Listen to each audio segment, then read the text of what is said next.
Salam damai sejahtera saya ucapkan kepada segenap pendengar Radio Pelita Kasih dimanapun Anda berada. Kapanpun Anda sedang mendengarkan rekaman Mutiara Kebenaran ini, apakah pagi hari, siang hari, malam hari, saya harap Anda siap untuk bersama dengan saya, Dr. Sivan Senliao, bersama-sama, seperti tadi kita katakan, masuk ke dalam acara Mutiara Kebenaran. Di dalam acara ini kita akan membahas kebenaran firman Tuhan, dan kita lakukan itu secara sistematis. Bukan istilahnya lompat-lompat dari satu perikop ke perikop lain, tetapi secara sistematis. Jadi kita mulai dari kitab Kejadian, dan Mutiara Kebenaran memang berfokus kepada Perjanjian Lama. Tetapi tentu dalam mempelajari Perjanjian Lama kita akan banyak membuka Perjanjian Baru juga. Tetapi kita akan mulai dari Kejadian dan kita akan akhiri sampai Maleakhi. Perjanjian Baru sudah dibahas dalam acara Through the Bible oleh Dr. Suhento Liao. Oke. Nah, suatu tujuan yang sangat boleh kita katakan sangat mulia dan sangat lofty, ya, sangat tinggi. Kalau kita bisa menyelesaikan keseluruhan dari Perjanjian Lama, tetapi kita akan mencoba entah berapa tahun baru kita bisa selesai nanti. Tetapi yang jelas kita akan coba, dan kita sudah sampai kepada bilangan pasalnya yang ke-32. Jadi ini kitab keempat di dalam Perjanjian Lama. Kita sudah bahas Kejadian, kita sudah lihat Keluaran, kita sudah lihat Imamat, dan kini kita sampai kepada kitab Bilangan, saudara yang kasih Tuhan. Oke. Nah, sebelum kita masuk lebih lanjut lagi, mari kita berdoa terlebih dahulu. Kita akan minta pertolongan dan penyertaan Tuhan dalam kita mempelajari firman-Nya ini. Mari kita bersatu dalam doa. Bapa kami di surga, kami mengucap syukur ada kitab yang Kau telah tuliskan di hadapan kami, dan di dalamnya ada ayat-ayat yang bisa kami pelajari. Tuhan, kami mengucap syukur Engkau memberikan keselamatan bagi setiap orang, setiap manusia yang Kau sediakan. Bukan hanya itu, tapi bagi orang-orang yang sudah diselamatkan, Kau berikan firman-Mu yang dapat menjadi penuntun agar kami tidak tersesat di dalam dunia yang sangat gelap ini. Tuhan, kami ingin belajar dari firman-Mu itu. Jadilah penuntun bagi kami, jadilah pelita bagi kaki kami. Biarlah firman-Mu ini kami dapat mengerti, diterangi oleh Roh Kudus-Mu saja. Kami berdoa Tuhan, kami serahkan semuanya dalam nama Yesus Kristus, Tuhan dan Juru Selamat kami yang hidup. Amin. Oke, kita sudah sampai kepada Bilangan pasalnya yang ke-32. Sedikit recap, ini sudah di penghujung bagian-bagian akhir dari kitab Bilangan. Bilangan sendiri ada 36 pasal. Jadi kita sudah di pasal yang ke-32. Dan kitab Bilangan mencakup keseluruhan 40 tahun Israel di padang gurun. Jadi kitab Bilangan dimulai pada mereka di tahun kedua. Mereka di tahun kedua di padang gurun, mereka masih di Sinai. Dan di situ Tuhan bilang sensus, bikin sensus. Makanya disebut kitab Bilangan, karena mereka mencatat jumlah bilangan, angka-angka, ya. Setiap suku Israel, semua yang bisa berperang 20 tahun ke atas, dicatat semuanya. Dan pencatatan itu sekaligus untuk menentukan pasukan Israel, yaitu siapa yang bisa berperang, gitu kan. Nah, setelah selesai dicatat, maka Tuhan suruh mereka bergerak. Dan mereka bergerak, dan mereka dalam waktu singkat sebenarnya sudah sampai ke perbatasan tanah Kanaan, yaitu di perbatasan selatan di tempat yang namanya Kadesh Barnea. Jadi kadang-kadang kita heran juga kenapa orang Israel sampai 40 tahun di padang gurun, padahal jarak dari Mesir ke Sinai, kemudian Sinai ke Kanaan itu tidak terlalu jauh. Tidak jauh sama sekali, ya. Sebenarnya hanya beberapa minggu saja sudah cukup, atau paling lama beberapa bulan sudah cukup. Tapi ingat, mereka pertama-tama harus ke Sinai, mereka membangun kemah suci, itu menghabiskan waktu 1 tahun. Tetapi kemudian ketika mereka sampai di Kadesh Barnea, ternyata sebagian besar dari umat itu tidak mau masuk, karena ditakut-takuti oleh 10 orang pengintai yang mengatakan bahwa negeri itu memakan orang, gitu ya, negeri yang sangat sulit dikalahkan, yang seperti raksasa, dan orang Israel dilihat seperti belalang katanya. Mereka tidak mau percaya kepada Tuhan, mereka tidak mau masuk, dan Tuhan sangat marah kepada generasi itu dan berjanji bahwa generasi itu tidak akan memasuki tanah Kanaan. Masuklah ke pasal-pasal berikutnya dari kitab Bilangan, dan akhirnya 40 tahun itu berlalu. Jadi tidak banyak yang diceritakan dalam 40 tahun itu, tapi akhirnya berlalu. Dan di pasal 25 dari kitab Bilangan, pasal 26, Itu ada sensus yang kedua yang dilakukan pada tahun ke-40. Jadi ini sudah generasi yang kedua, anak-anak dari orang-orang yang keluar dari Mesir. Gitu. Dan kita melihat di sini mereka sudah bersiap-siap untuk memasuki tanah Kanaan. Tetapi di pasal 32 kita melihat ada suatu isu yang muncul. Apa itu isu yang muncul? Coba kita lihat ayat 1 sampai dengan ayat yang kelima terlebih dahulu. Ayat 1 sampai dengan ayat yang kelima dari Bilangan pasal yang ke-32. Adapun Bani Ruben dan Bani Gad ternaknya banyak, bahkan sangat banyak sekali. Ketika mereka melihat tanah Yaezer dan tanah Gilead, tampaklah tempat itu tempat yang baik untuk peternakan. Lalu datanglah Bani Gad dan Bani Ruben dan berkata kepada Musa, Imam Eleazar dan para pemimpin umat itu, Atarot, Dibon, Yaezer, Nimrah, Heshibon, Eleale, Sebam, Nebo, dan Beon, negeri yang telah dikalahkan oleh Tuhan untuk umat Israel, itulah suatu negeri yang baik untuk peternakan, dan hamba-hambamu ini memang ada ternaknya. Lagi kata mereka, jika kami mendapat kasih-Mu, biarlah negeri ini diberikan kepada hamba-hambamu ini sebagai milik. Janganlah kami harus pindah ke seberang sungai Yordan. Jadi ingat, setelah 40 tahun mereka sudah siap masuk ke tanah Kanaan, tapi kali ini mereka tidak memasuki tanah Kanaan dari sebelah selatan, melainkan mereka memasuki tanah Kanaan dari sebelah timurnya. Jadi tanah Kanaan itu ya, ke sebelah timurnya itu dibatasi oleh sungai Yordan dengan Laut Mati agak ke selatan dan Danau Galilea agak ke utara gitu. Jadi di tengah-tengah antara Danau Galilea dengan Laut Mati itu ada sungai Yordan yang bergerak dari arah utara ke selatan, dan itu memisahkan. Nah, makanya ada yang disebut tepi barat, tepi timur gitu. Tepi barat itu maksudnya tepi barat sungai Yordan. Tepi barat itu di dalam Kanaan, tepi timur itu di luar Kanaan. Dan Israel sedang berkemah di tepi timur sebenarnya. Nah, itu adalah wilayah orang Amon, wilayah orang Moab, wilayah ini Raja Og, Raja Sihon, orang Amori, itu wilayah mereka. Dan untuk bisa masuk ke sana, orang Israel telah mengalahkan beberapa raja. Itu sudah dicatat di dalam pasal-pasal sebelumnya. Antara lain kalau kita kilas kembali di pasal 21 ya, ada melawan Raja Sihon, Raja Heshibon, melawan Og, Raja Basan, dan yang belakangan, yang terakhir sekali di pasal 31 melawan orang Midian, yaitu orang Moab yang bercampur dengan orang Midian. Jadi sebenarnya pantai timur atau sebelah timur sungai Yordan itu sudah dikalahkan Israel semuanya, hampir semuanya. Yaitu yang berbatasan dengan Kanaan. Memang masih ada banyak yang lain yang belum, seperti Bani Amon di situ belum dikalahkan. Tetapi sudah ada suatu tanah yang cukup besar di sana, ya, bekas orang Hesibon, bekas Og, bekas Balak, yang sudah diduduki oleh orang Israel di situ, dan Tuhan sudah mengalahkannya. Nah, sehingga kita melihat di sini mereka berkata, ya, rupanya ada dua suku, ya, suku Ruben dan suku Gad di sini. Kita melihat ya, suku Ruben dan suku Gad yang setelah berpikir-pikir mereka pikir, oh ini tanah sudah baik, sudah bagus, kita akan tempati saja. Lebih baik kami tidak usah pergi ke sana, tidak usah menyeberangi sungai Yordan. Ini tanah sudah cukup baik. Nah, saudara kasih Tuhan, ini sebenarnya adalah sikap yang sangat berbahaya.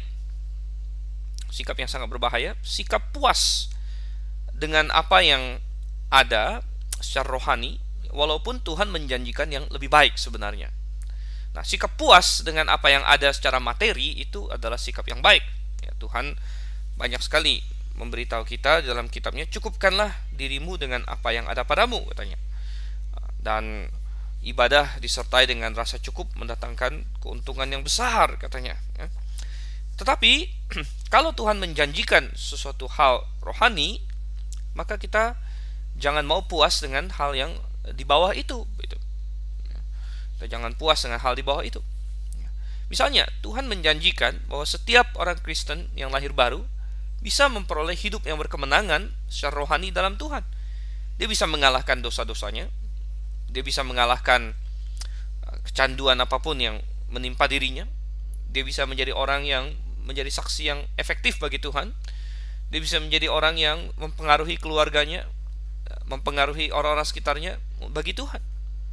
Tetapi banyak orang Kristen yang sudah puas dengan apa yang dia miliki misalnya. Dia tidak mau mengejar itu. Oh, saya sudah percaya Tuhan, sudahlah. Ya. Saya tidak perlu aktif di gereja. Saya tidak perlu meningkatkan kesaksian saya, meningkatkan pengetahuan saya akan firman Tuhan. Saya tidak perlu melakukan semua itu. Nah, ini seperti Bani Gad dan Bani Ruben ini. Dia lihat, oh, kami tidak perlu lagi menyeberang sungai Yordan, kami cukup di sini. Nah, padahal selama 400 tahun mereka diperbudak di Mesir, cita-cita mereka adalah masuk ke tanah Kanaan. Itu adalah yang sudah Tuhan janjikan kepada mereka. Jadi bayangkan, sekarang tiba-tiba mereka bilang, ya sudahlah, kami sudah puas dengan ini. Bayangkan, saudara yang kasih Tuhan.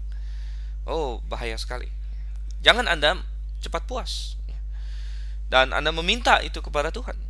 Kadang-kadang bisa jadi Tuhan berikan nanti. Ya, seperti yang kita lihat. Nah, memang kalau kita pikir secara praktis, ada suatu masalah bahwa ini tanah yang sudah dikalahkan Israel ini mau diapakan gitu. Tetapi mestinya mereka mengembalikan itu kepada Tuhan. Kalau misalnya suatu hari mereka semua pindah ke Kanaan, menyeberangi sungai Yordan dan membagi tanah sana, lalu tanah yang di sebelah sini yang sudah dikalahkan, di sebelah timur yang sudah dikalahkan ini mau diapakan? Ya Tuhan pasti ada caranya. Misalnya tanah itu ya dibagi juga dan lain sebagainya, ada caranya. Ya. Tapi mereka menginginkan tanah itu bagi mereka, terutama dikatakan karena ternak mereka banyak. Ya memang mungkin tanah di sebelah timur sungai Yordan ya cocok untuk peternakan. Dan mereka menginginkan di situ. Ya. Kadang-kadang saudara yang kasih Tuhan, memiliki banyak harta itu bukanlah sesuatu yang menguntungkan. Saya masih ingat ketika membaca kitab Kejadian, Anda masih ingat bahwa Lot dan Abraham punya banyak sekali harta dan ternak, tetapi itu tidak menguntungkan bagi Lot sebenarnya. Ya. Sampai-sampai saking banyaknya mereka bertengkar. Ya, pegawai-pegawainya Lot bertengkar dengan pegawai Abraham dan akhirnya mereka harus pisah. Akan jauh lebih baik jika Lot tidak memiliki banyak harta bahkan, dan dia bisa tetap dengan pamannya Abraham. Jadi tidak selalu bahwa memiliki banyak harta itu hal yang menguntungkan. Kita melihat di sini orang Ruben dan orang Gad, ya, dan kita akan lihat belakangan sebenarnya ada setengah suku lagi yang lain, yaitu setengah suku Manasye.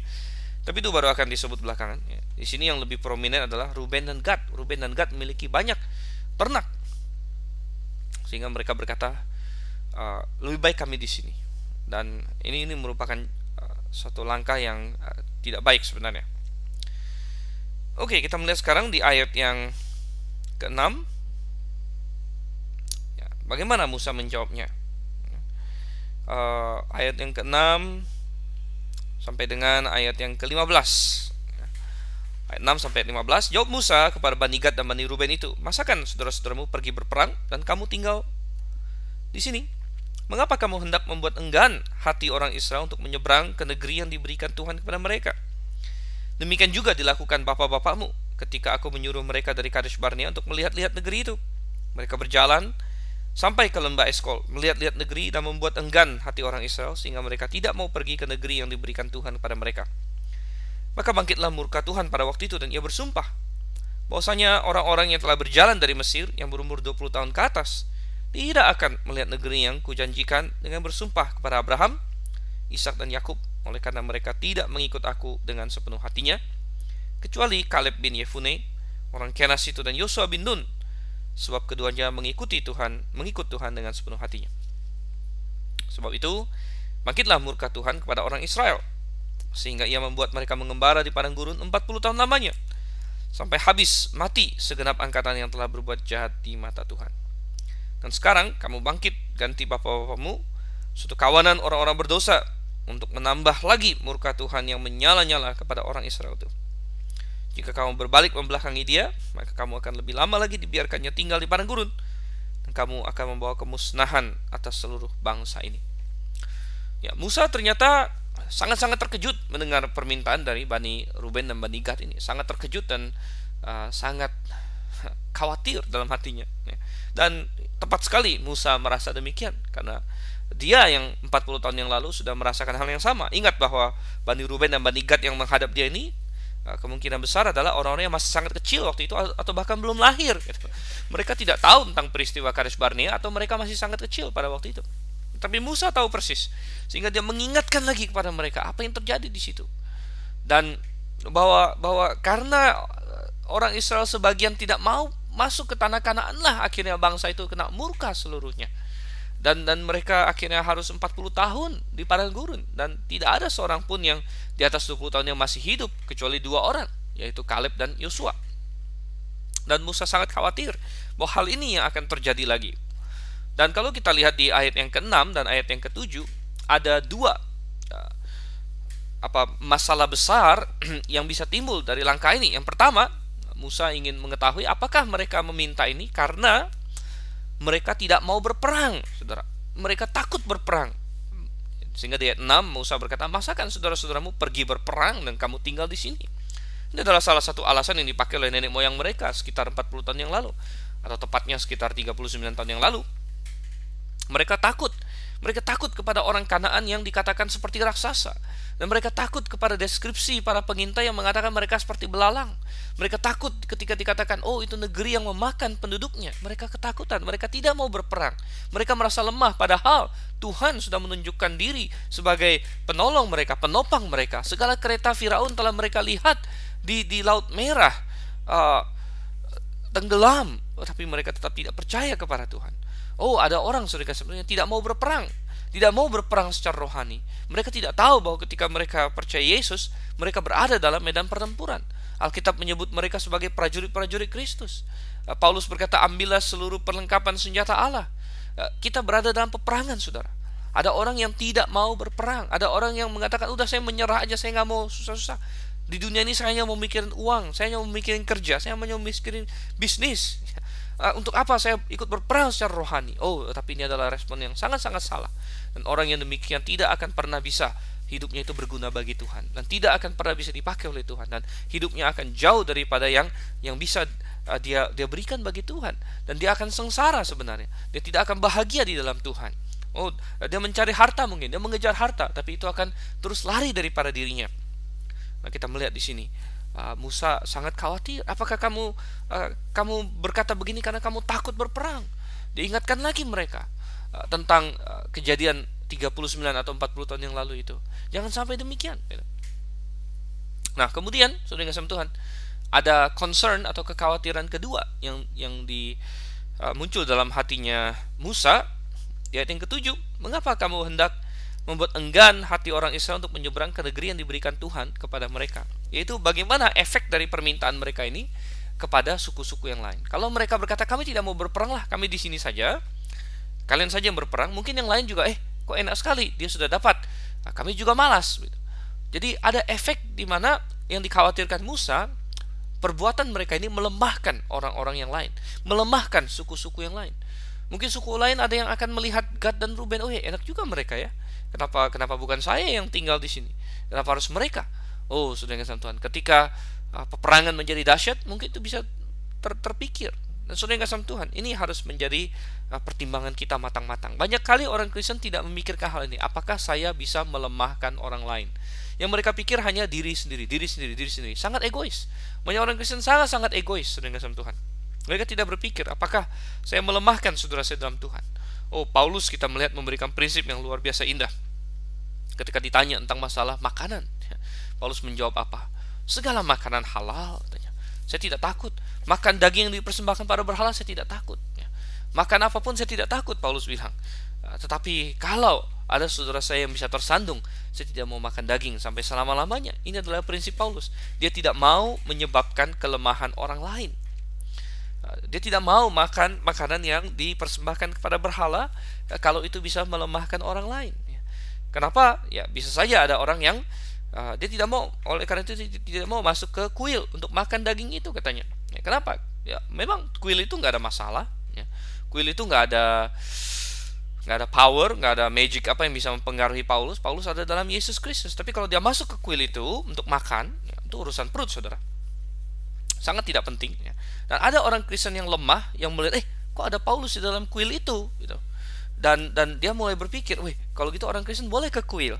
Jadi dia salah tanggap, saudara. Dan lalu dia masuk ke kuil untuk ikut menyembah. Nah, akhirnya dia menjadi lemah gara-gara perbuatan Paulus, bahkan bisa terhilang. Dan Paulus sangat tidak ingin hal ini. Dan dia selalu menjadikan motonya bahwa dia tidak mau ada orang lain yang tersandung. Oh, saudara yang kasih Tuhan, coba kita pikirkan, apakah kita sebagai orang Kristen ada memikirkan efek yang satu ini? Apakah kita memikirkan kesaksian kita? Apakah kita memikirkan, kita melemahkan orang lain? Oh, saudara, pikirkanlah. Ada wanita-wanita Kristen yang berpakaian seperti wanita-wanita dunia. Mungkin mereka berkata, ini tubuh saya. Jangan sok atur saya, hai pengkhotbah. Jangan sok atur saya, hai gembala sidang. Bagaimana saya boleh berpakaian? Tahu apa kalian? Tapi saudara yang Tuhan, apakah dia ada berpikir tentang kelemahan orang lain? Tahukah Anda bahwa bagi seorang wanita, kalau dia berpakaian yang menggoda, maka dia bisa menimbulkan kelemahan bagi laki-laki. Memang yang melihat, yang laki-laki yang berhawa nafsu itulah yang salah, tapi dia bisa ikut andil di situ. Wanita itu bisa ikut andil di situ. Nah, apakah Anda mau membuat saudara seiman Anda lemah dan bahkan berdosa di hadapan Tuhan? Banyak laki-laki juga, saudara kasih Tuhan, dengan egonya, dengan kesombongannya, dengan sikapnya, saya mau melakukan apa yang saya mau lakukan. Dia tidak berpikir tentang efeknya kepada kelemahan orang lain. Dia tidak berpikir mengenai kesaksiannya. Oh, ini adalah hal yang sangat-sangat disayangkan. Padahal Alkitab penuh dengan berbagai pengajaran bahwa kita perlu memperhatikan orang yang lebih lemah daripada kita. Kita perlu berjaga-jaga. Bagaimana kesaksian saya ini? Bagaimana kesaksian saya? Oke. Kita melihat di sini lebih lanjut lagi kalau kita kembali ke Bilangan pasal yang ke-32 ayat 16 sampai ke 19. Ayat 16 sampai 19, tetapi mendekatlah mereka kepadanya serta berkata, kami hendak mendirikan kandang-kandang kambing domba di sini untuk ternak kami dan kota-kota untuk anak-anak kami. Tapi kami sendiri akan mempersenjatai diri dan dengan bersegera kami akan berjalan di depan orang Israel sampai kami membawa mereka ke tempatnya.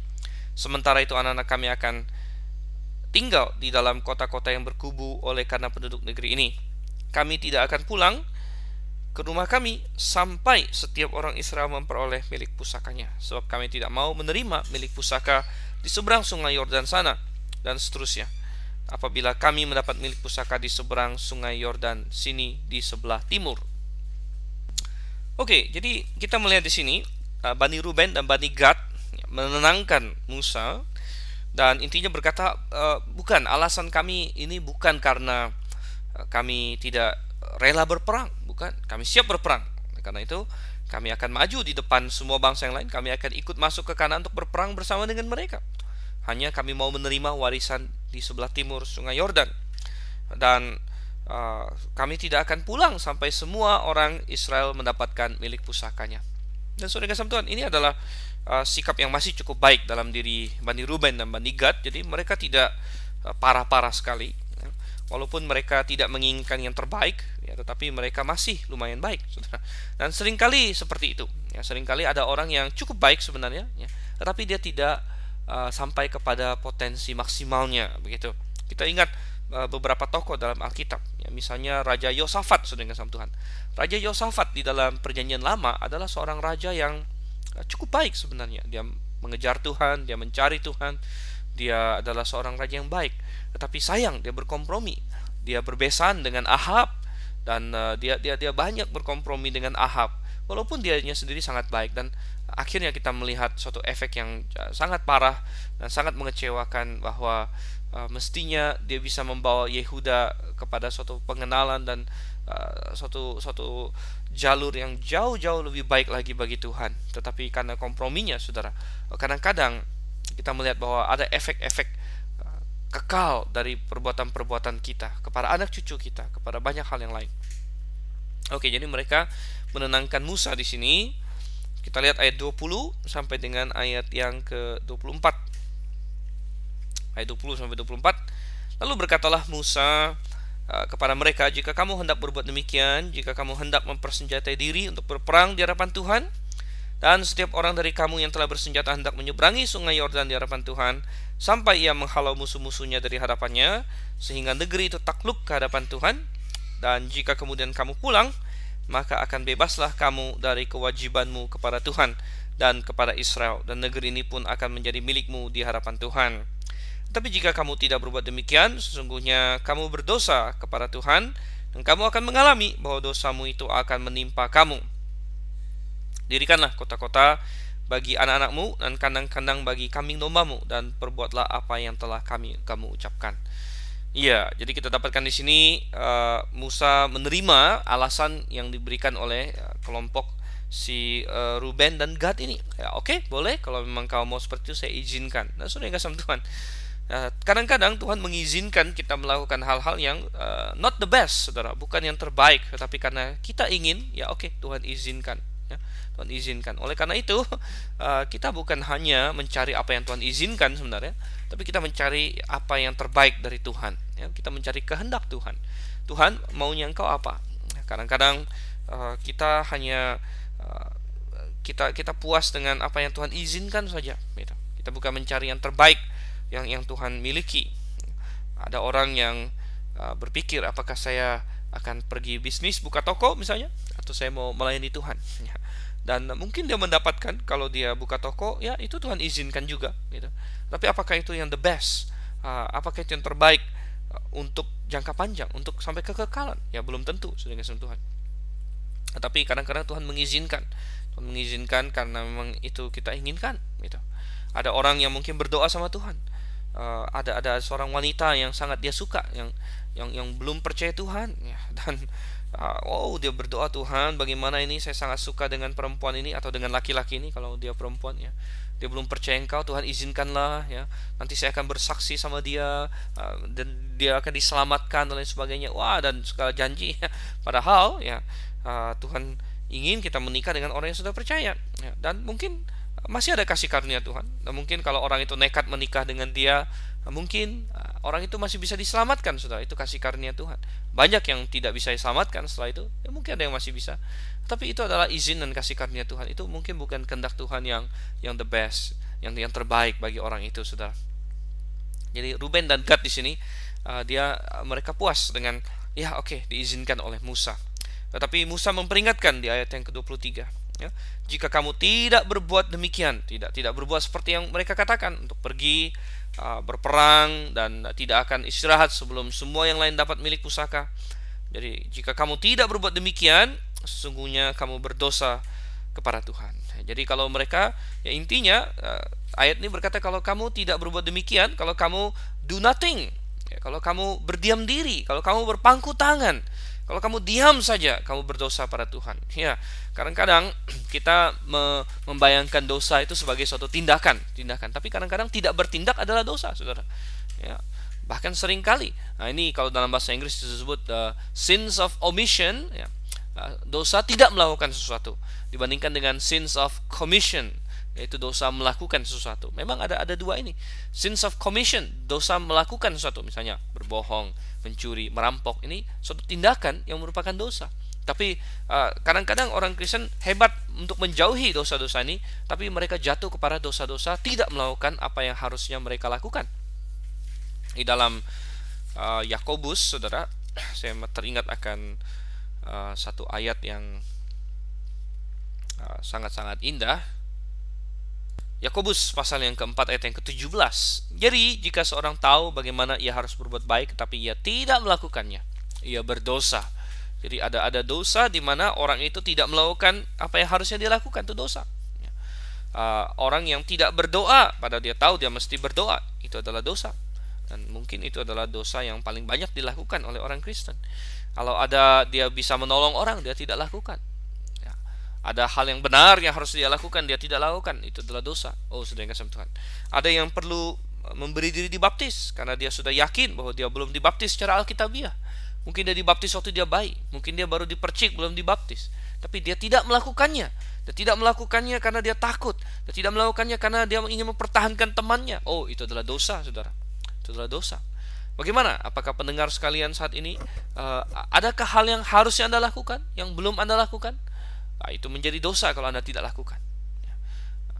Ingat, ada dosa di mana berdiam diri adalah dosa. Mungkin Tuhan ingin Anda bergabung dengan gereja yang benar, Anda belum melakukan itu adalah dosa. Nah, ini perlu kita benar-benar resapi. Kita perlu mengubah paradigma pikiran kita, karena kita selalu berpikir, saya nggak berdosa, ya saya kan diam saja. Kadang-kadang diam saja adalah dosa, di mana Tuhan menginginkan dan mengharuskan kita melakukan sesuatu. Oke. Lanjut lagi di ayat yang ke-25 sampai 27. Ayat 25 sampai 27.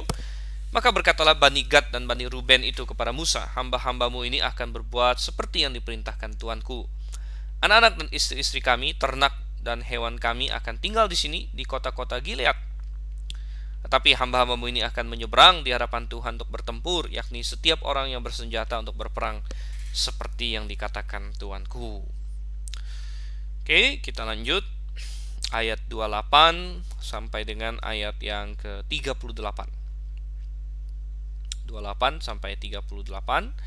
Lalu Musa memberi perintah mengenai mereka kepada Imam Eleazar dan kepada Yosua bin Nun dan kepada kepala-kepala puak dari suku-suku Israel. Kata Musa kepada mereka, jika Bani Gad dan Bani Ruben itu telah menyeberangi sungai Yordan bersama-sama dengan kamu untuk berperang di hadapan Tuhan, yakni semuanya orang yang bersenjata untuk berperang, dan jika negeri itu telah takluk kepadamu, maka haruslah kamu memberikan tanah Gilead kepada mereka sebagai milik. Tapi jika mereka tidak menyeberang dengan bersenjata bersama-sama dengan kamu, maka haruslah mereka menerima tanah miliknya di tengah-tengahmu di tanah Kanaan. Lalu Bani Gad dan Bani Ruben itu menjawab, apa yang difirmankan Tuhan kepada hamba-hambamu ini akan kami lakukan. Kami sendiri akan menyeberang dengan bersenjata di hadapan Tuhan ke tanah Kanaan, tetapi bagi kami tetaplah tanah milik pusaka kami di seberang sungai Yordan sini. Lalu Musa memberikan pada mereka, kepada Bani Gad, kepada Bani Ruben, dan kepada setengah suku Manasye bin Yusuf, kerajaan Sihon, raja orang Amori, dan kerajaan Og, raja Basan, yakni negeri mereka beserta kota-kotanya di seluruh negeri itu, dengan daerah-daerah setiap kota itu. Maka Bani Gad membangun kota-kota Dibon, Atarot, Aror, Atarot, Sofan, Yaezer, Yokbeha, Bet Nimra, Bet Haran sebagai kota-kota yang berkubu dan sebagai tempat kandang-kandang kambing domba. Dan Bani Ruben membangun kota-kota Heshibon, Eleale, Kiryataim, Nebo, Baalmeon dengan mengganti nama-namanya, dan Sibma, dan mereka memberi nama lain kepada kota-kota yang dibangun mereka itu. Oke, kita lanjutkan saja ayat 39 dan 40 sampai 42. Bani Makir bin Manasye pergi ke Gilead. Mereka merebutnya dan menghalaukan orang Amori yang ada di sana. Lalu Musa memberikan Gilead kepada Makir bin Manasye, dan diamlah ia di sana. Yair anak Manasye pergi merebut dusun-dusunnya dan menamainya Hawat Yair. Nobah pergi merebut Kenat dengan segala anak kotanya dan menamainya Nobah menurut namanya sendiri. Iya. Jadi kita dapatkan di sini Musa meneruskan perjanjian ini supaya didengar oleh Eleazar dan Yosua, karena nanti Eleazar dan Yosua lah yang akan mengambil alih. Waktunya Musa sudah tidak lama lagi, bahkan dia sudah hampir mati di sini, dan nanti deal atau perjanjian ini harus diketahui oleh semua yang lain, gitu. Dan Tuhan juga mewanti-wanti, dan Musa mewanti-wanti kalau mereka gagal untuk melakukan seperti yang telah mereka sepakati ini, maka mereka harus masuk ke tanah Kanaan, gitu. Dan kita melihat akhirnya mereka setuju dan kota-kota mulai dibangun. Ini kota-kota yang direbut dari si Hon dan si Og, dan yang sudah kita sempat singgung, ya. Dan mereka membangunnya kembali, kota-kota yang sudah dikalahkan, yang sudah dihancurkan, bahkan dibangun kembali dan diberi nama-nama yang berbeda, saudara kasih Tuhan, nama-nama yang merefleksikan kepemilikan yang baru. Ya, seringkali nama-nama pada waktu itu berhubungan dengan penyembahan mereka. Jadi oleh karena itu Daniel ketika dibawa ke Babel juga diganti namanya. Ya, demikian juga banyak kota-kota Kanaan yang setelah direbut diganti namanya. Ya, walaupun ada juga yang tidak diganti namanya. Jadi kita melihat di sini. Nah, di tengah-tengah tadi ada disebut juga akhirnya bukan hanya Ruben dan Gad, tapi ada setengah suku Manasye, yaitu dari sisinya Makir. Ya, mereka mendapatkan tanah di situ juga. Nah, memang nanti ke depannya kita akan melihat ini digenapi. Ya, dalam kitab Yosua mereka memang ada ikut berperang dengan bani-bani yang lain. Mereka menyeberangi sungai Yordan, dan setelah selesai perang akhirnya mereka kembali ke sisi timur sungai Yordan.